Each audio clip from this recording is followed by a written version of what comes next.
Hello. Hi. Glad to be back and glad everyone's back with us. I, of course, have to bring up what happened last week in light of mental health, and that was the Elmo incident. Major debacle. I don't think anybody was quite expecting the response that came out of it.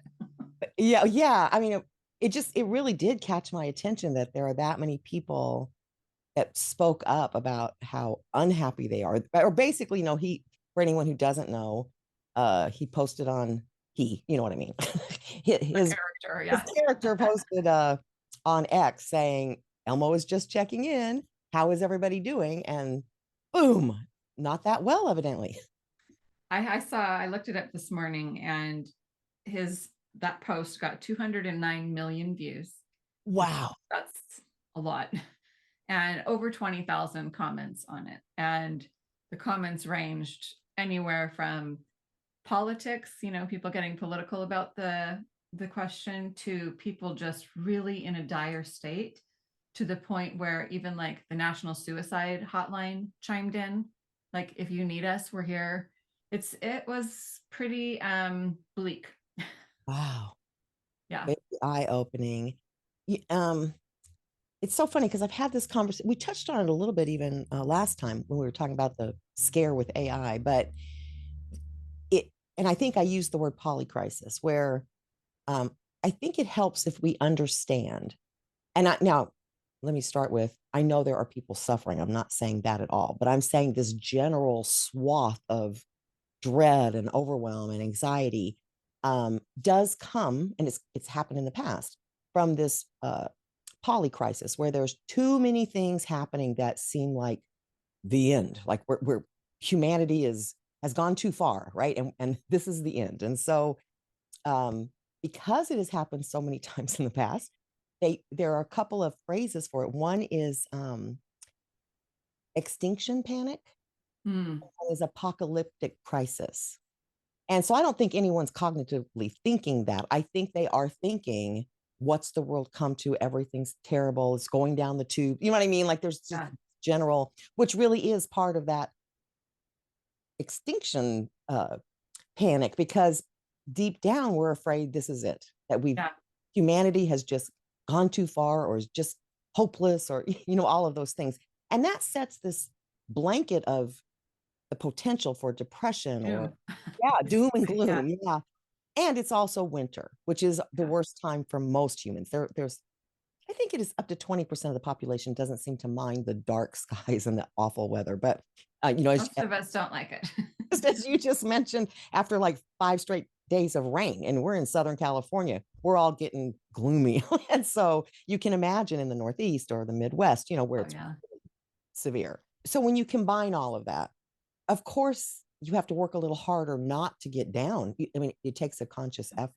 But I did read something interesting, because my first thought with the Elmo, I mean, besides the shock of all the people that responded about how bad they felt, well, frankly, I was shocked that Elmo has so many followers. I was just So like, funny you say that. I'm like, when I was looking at the comments, I'm like, wow, I didn't realize he was such a hot commodity. I I mean, know. for that many people to follow him, it's a little crazy.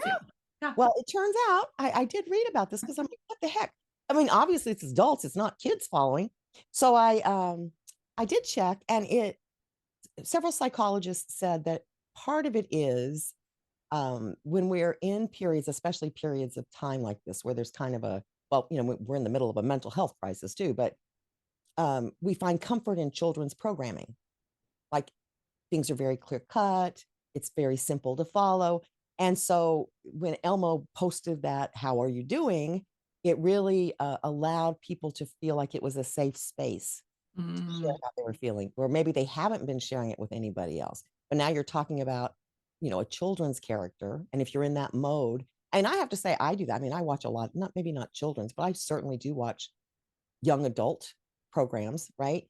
Because they're magical, or, they've always just kind of got these very clear Yeah. reality lessons in them. So, I mean, I think that that could be part of it. But I think the bigger challenge here for all of us is that we there are certain things that we can do. Mindfulness is not going to solve the mental health crisis on its own. I mean, that's not what mindfulness is for. But what mindfulness can do is help us try to stay more in the present, because a lot of this anxiety, if we're, whether it's you're worried about the climate or the wars or the politics or nuclear weapons, or like there's such a long laundry list right now, but all of those worries are about the future, Yeah. right? Extinction is the future, it's not today. Well, I have some theories and I agree with that, but I also think that I hate to make it about money, but I think that people are struggling. I mean, struggling financially. And then to see all these stats come out, like I just saw one, I have it here, that big pharma profits in 2022. Johnson and Johnson made $17.9 billion. Merck made 14.5. Bristol Myers 6.3. And then you've got like the executives compensation. It's in the, double digit millions. And then it says, meanwhile, 1 in 4 Americans cannot afford their prescription drugs. And I think that is part of it. I think part of it is the financial part. I think part of it is the media. Yeah. I mean, oh my goodness. I pulled up some other numbers just for us to kind of like get an idea. I know a lot of people are kind of feeling like doom and gloom. There's so much crime, just such bad, negative things going on. But in fact, this is what's crazy. Okay. So the Public Policy Institute of California did a survey last fall where 2/3 of Americans, or I'm sorry, 2/3 of Californians viewed crime as a serious problem. However, homicides last year decreased by 24%. Yeah. Robbery was down 16%. Hate crimes, rape, assault, all of them were down by double digits. So why do you think that everybody still is feeling like everything's going to, hell in a handbasket? Why do you think that is? Why do you think, even with those stats, people are still feeling like, no, it's still terrible? Yeah, well, I think part of it is because I believe, and I haven't looked recently, but I believe there was an increase in the minor crimes, and Yes, those are there the was. ones we see. Okay, so the graffiti, the increase in graffiti, the bad driving. I read an article, something like Just today on my way home. Like, oh my goodness. the, it was something like bad driving. I forgot how they measure it, but it was up like 40%. There was a 40% increase in bad driving, meaning not, again, not fatal accidents, but Fender benders. fender benders, hitting the wall, like all the different things that can happen in a car. And so I think it's kind of like, in a weird way, it kind of correlates with the economy. So the economy is actually booming. I mean, hold on, because I know individuals are not feeling it, but we're the strongest economy in the world right now. And every indicator is saying we're not going to have a recession. We're not going to have this meltdown that everybody was predicting. However, people, when they go to the grocery store, I am shocked at how much groceries are. So people go to the grocery store and it's, $7 for a dozen eggs, or bread. I'm making my own now, but over $5 for a loaf of bread. Like, it's outrageously high for basic staples that we all need. So I thought this at first too. It's the economy. It's the economy. And then of course now I've heard, because things are coming out, that it's possibly just stores gouging us because they think they can kind of hide it under the quote bad economy. And it's not bad. But the point is, what do you see? What do you personally feel or experience? And that's what colors our perception. It's alarming. And I think that's, Yeah. And then you turn on the news and yeah, the top 5 stories of the night are about, violent crimes. So it's like, even though it's down, they're yeah, cherry picking those stories because there's really not a lot of other news to talk about, unless it's, catastrophic flooding in Los Angeles, which never happens. So yeah, when you're constantly confronted with, like, you go to the grocery store, the prices are high, you're confronted with the local petty crime, then you turn on the news, it's like this nonstop barrage of negativity, and yeah, it's hard to see that light. And I think too, the comment you made about the weather, I think the entire country is kind of cloaked in not great weather right now, and so I think sentiments are not high. yeah, People are kind of in a low spot right now, and I think collectively, if we can try to lift that energy up a little bit, that would be very yeah. helpful. No, I agree. And again, mindfulness isn't the, save all be all, by any means, but we're conditioned with a negative bias, right? Mhm. Because that used to keep us safe, to always look for danger, always look for what's wrong. It's habitual. I mean, we're not paying attention to it. We just seem to notice everything negative, which also adds to all of this. But I think that's one area where mindfulness can help. Mindfulness practices, you're basically training your brain to think differently, number one. Meditation, if you do it consistently over time, actually starts to change the physical neural connections that right now are trained to go right to the negative. And so you can slowly improve your mental health just with those two things. So one is cognitive, one is physiological. But that helps a lot just to start noticing. Then I think it also helps in that these bigger issues we're talking about, people's fears about the future. Um, if you think about it right now, instead of saying, "Oh, like what's going to happen this November with the presidential race here," or "What's going to happen in Gaza," or "What's going to happen like in Israel," "What's going to happen in the Ukraine," we don't know what's going to happen. So again, and you're always really good at pointing out that we make up these stories, but it's like that's what's causing the bulk of the stress, which creates that overwhelming feeling. So mindfulness simply is the practice of being present. And if you just catch yourself like, oh, I'm making up stories, right? And bring yourself back to the present and just ask the question, what's wrong right now? Like in my life, what's wrong? Yeah. There is something wrong with some people, right? I'm not saying that, again, there are certainly people suffering, but for a very large portion, nothing's wrong right now. And for the people that there is something wrong, again, the stress part, the mental health part is projecting out. So, like if you are unwell, you don't know what the outcome's going to be, maybe, right? But it's worrying about the outcome that's causing the bulk of the stress, not worrying about right now. So if Right. you're in pain, for example, right, and that's miserable. If you're in pain, instead of worrying about what the pain means down the road, or you know what I mean, if you just focus on now, then you can just also focus on solutions. What can you do? You could do a mindfulness practice that helps reduce pain. You could take an over the counter medicine. You can call the doctor. Like you've got options. When you go, oh, I wonder if I have a brain tumor, because we make up terrible stories, right? So if you project out, then it's, oh, there's nothing that can be done and you don't take action. Yeah. I think also the fact that our brains, they want to confirm our thoughts, right? So if we're thinking something, then the brain's going to go, "Oh, I need to look for that." Yeah. So if if all we're thinking is how terrible things are, or how, oh my gosh, politics this and war this and or the economy this, then our brain is constantly searching for those signals to confirm what we're thinking. Yeah. So we really need to try to change our mindset, even though it could be super difficult right now. It's hard to pull yourself out of that little pit. Like, I hate to say pit, but you kind of get into this little pit, and to climb out of it, it can be difficult. But understanding that my brain is constantly trying to find ways to confirm what I'm thinking. So if I start thinking a little more positive, and I don't want to be Pollyanna-ish, like you say, I don't want to be, this false positive, but we need to try something. Yeah. There's got to be something we can try to lift our spirits a little bit, and maybe look for, you know, those nicer things. If you do use social media and all you see is politics, or all you see is war, and then all of a sudden everything else is confirming those thoughts again and Right. again, maybe don't follow those things for a while.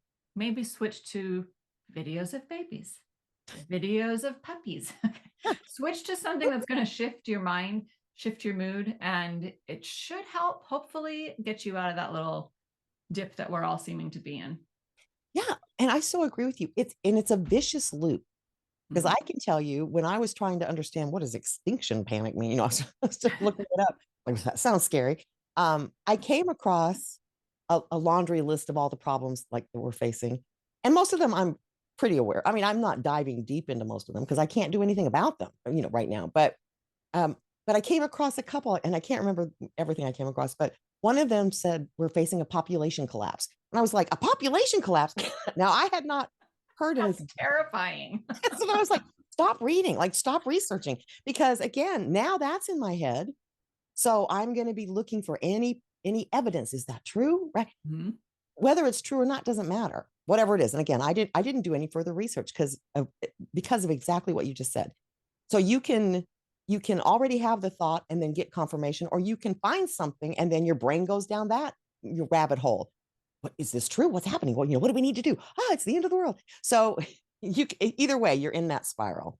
If you're really suffering right now, well, first, and I absolutely want to say, if you're really suffering right now, please reach out to a professional, because it's such a dichotomy to me. Because let's say, during the depression or during the pandemic, it was a bad time for really everybody.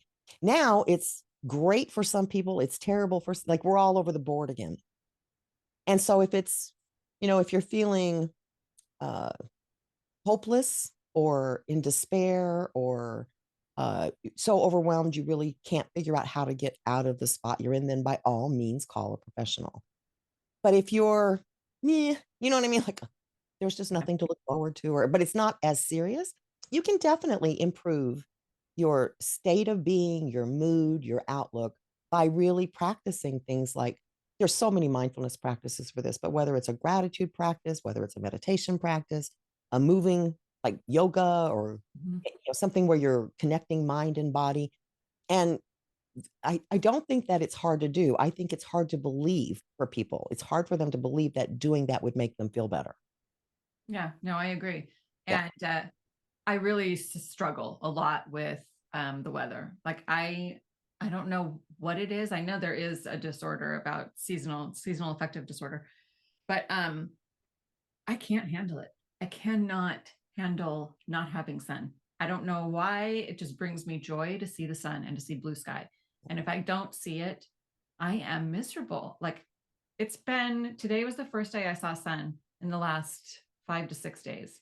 Yeah. And by day before yesterday, I was like, I don't want to get out of bed. I don't want to talk to anybody. I Yeah. want to do nothing. Yeah. And all it takes was that little bit of sun. And honestly, laughing with my kids or petting my dog or something like that really does lift my mood a little bit. So just trying to surround yourself with that kind of stuff and stop, for the love of all that is good in the world, stop watching the news. Yeah. No, I truly think I must have seasonal affective disorder. So I was raised in Dallas, which, I mean, they had winters back then. I think now it's much worse, but pretty much it was sunny a lot. You know what I mean? We had thunderstorms and things, but it wasn't like weeks of gloom. And then I lived in New Mexico, which is where I was born, and it's sunny there like most of the time. And then we moved to Rochester, New York. And that's when I realized I have a problem, because it stayed gray for 6 months. And I was so depressed. I could feel it. And it was like, we have to move. We moved. I mean, I was just, so I do think I must have it. I don't know how you get it, but I think I must have it. And to this day, I'm very aware of it. So this again is like staying in the present.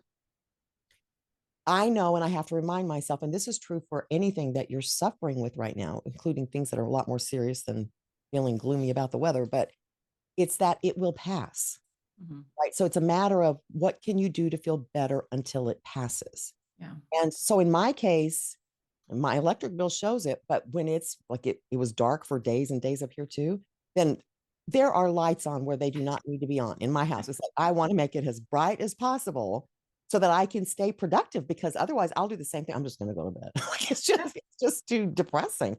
Um, so I mean, I think and I think there's probably, you know, uh, there's probably a range of severity of it. I mean, I can get up and go to work and do what I have to do, but I don't feel good about it. So that's why I counteract it with lights, candles. I lit candles to have dinner the other night, and Michael said, "Why are you lighting candles? Are you having a romantic dinner?" I'm like, "Nope, it's With more light myself.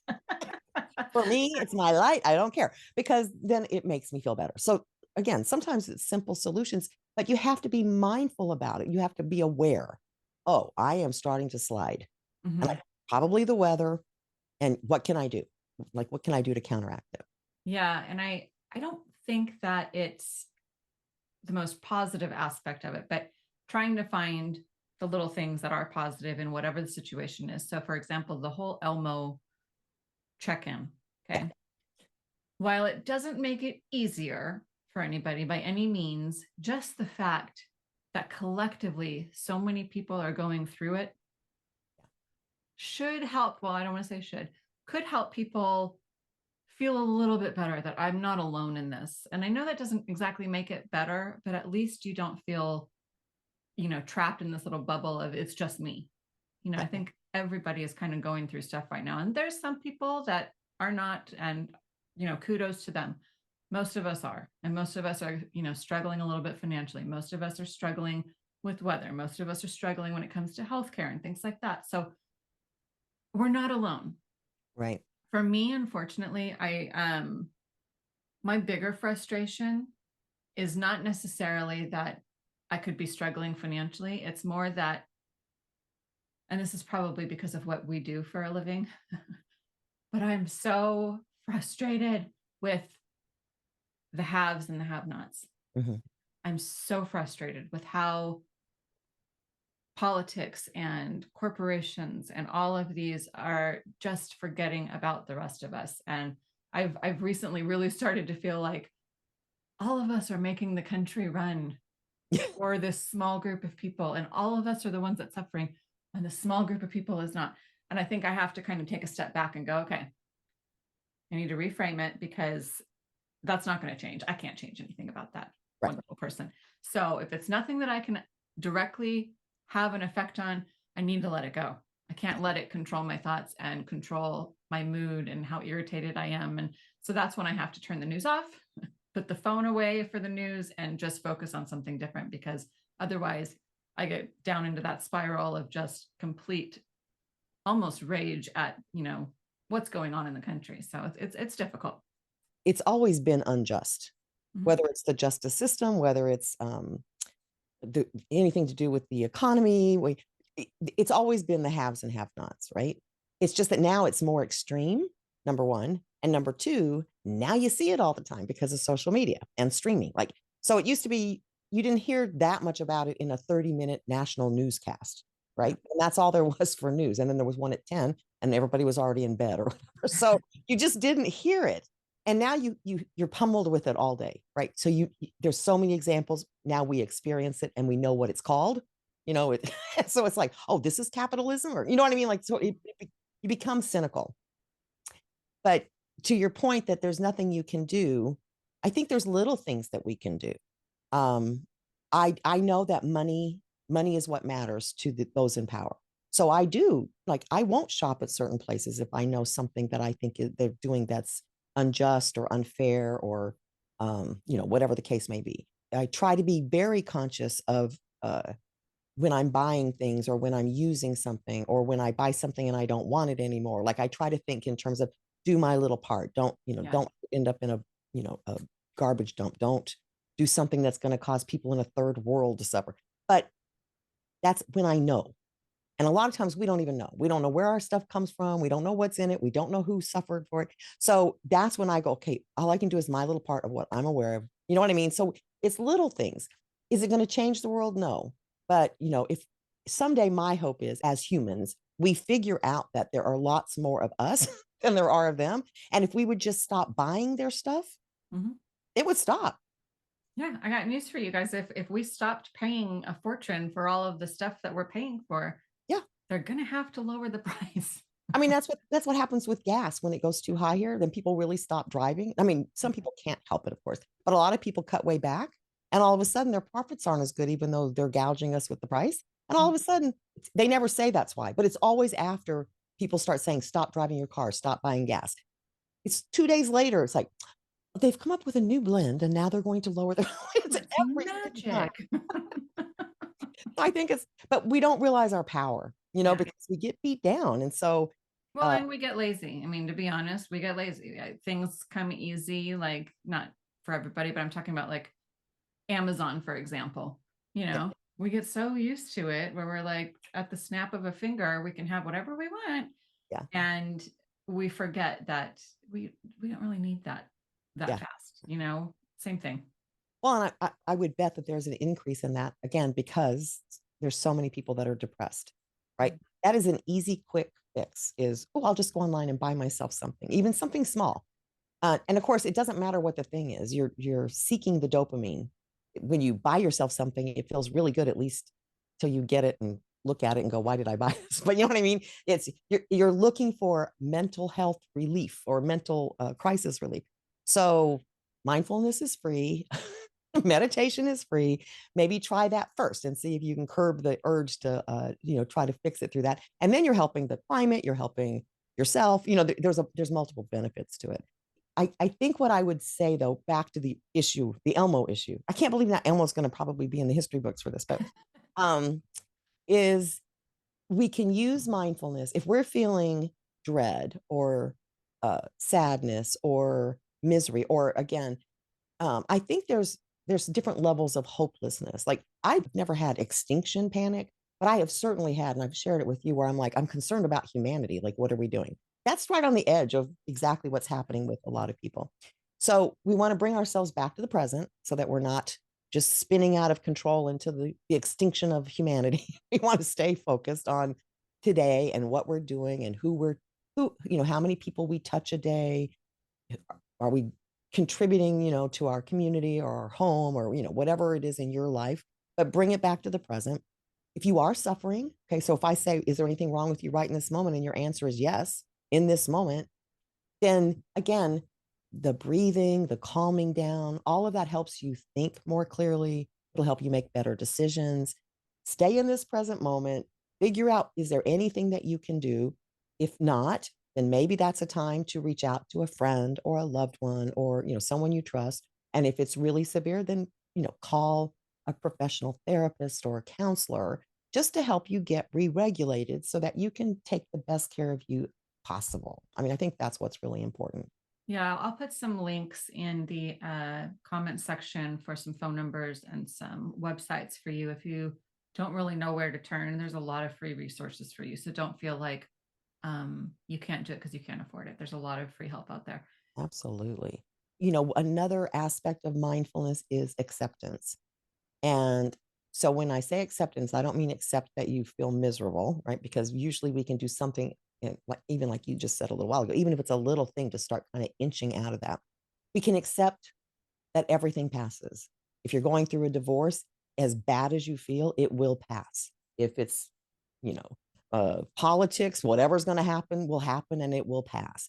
And so it's really a matter of accepting that life is just, this is life. This is what happens. We go through really hard periods individually or as a group, and the same thing on the end, right? It all passes, whatever it is. That's the nature of life. So if you think in terms more of just broadening your perspective, okay, 10 years from now, am I going to look back and say, oh, that's what ruined my life? Probably not. Yeah. Believe it or not, even after an illness or a divorce, you can actually find that you're happier, but not now, not while you're going through it. So get that broader perspective of, okay, it's going to pass. Will I care about this, a year from now or 10 years from now? And I think the other thing is, because this is not the first time that we've gone through very similar circumstances, which doesn't seem possible because, we think, oh, back in the old days, they didn't have these kind of problems, but they did. The last time a big event like this, where lots of people felt like this is it, humanity's gone too far, was just in the 1920s. So it's only been 100 years. And you think of humanity, that's not that long ago. And they got through it. And so that's really the other piece is we're resilient. It's built into us. That's how we've survived as a species. So mindfulness helps you build those resiliency skills too. So, and it's not that hard. It's just remembering to practice, to stay present, to notice your breath, to pay attention to how you're feeling, and to take action if there's something you can do that would make you feel better. Yeah. Mindfulness also helps you notice your thoughts in the moment. Yeah. That's when you can control them from going to a dark place or to a lighter place. So when you are mindful and you have that awareness, then you can stop it before it gets out of control. Yeah. Or if you can't, then that's your signal that you need to call a Absolutely. Yeah. right? Because that's really one of it's the demarcation. If you are truly depressed, you may not be able to stop those thoughts. That's the whole point. And that is when, or, if you feel suicidal, that's, the whole point of calling the hotline. But get the help. Like Melissa said, there are free resources. There's lots of online stuff that you can access if you need help in the meantime. There's online therapy, so you don't have to go anywhere. If you have insurance, call your general practitioner or, and tell them, and they will get you in to see somebody, because there are waiting lists at different places around the country right now. 'Cause there are so many people seeking support, but there is support out there. You may just have to hunt a little bit to get immediate access to it. The important part is whatever it is on any given day, it does not stay that way forever. Mm-mm. And so we just have to find better coping mechanisms to get us through, and to just be mindful about what state we're really in so that we know if and when we should reach out for something more than just talking to a friend or a family member or Elmo. Or Elmo. Hey, if you want to talk to Elmo, if it makes you feel better, talk to Elmo. But Absolutely. I do hope that you all have a wonderful week and keep your head up, and we will see you next week. And thank you very much. And let us know. Drop us a response or a question, social media and on the YouTube channel. And we appreciate the time you spend with us. And we'll all get through these crazy times. See you later. Bye. This podcast is part of the Airwave Media Podcast Network. Visit airwavemedia.com to listen and subscribe to other great shows. Visit our website, amindfulmoment.com, to access podcasts, scripts, and reading recommendations.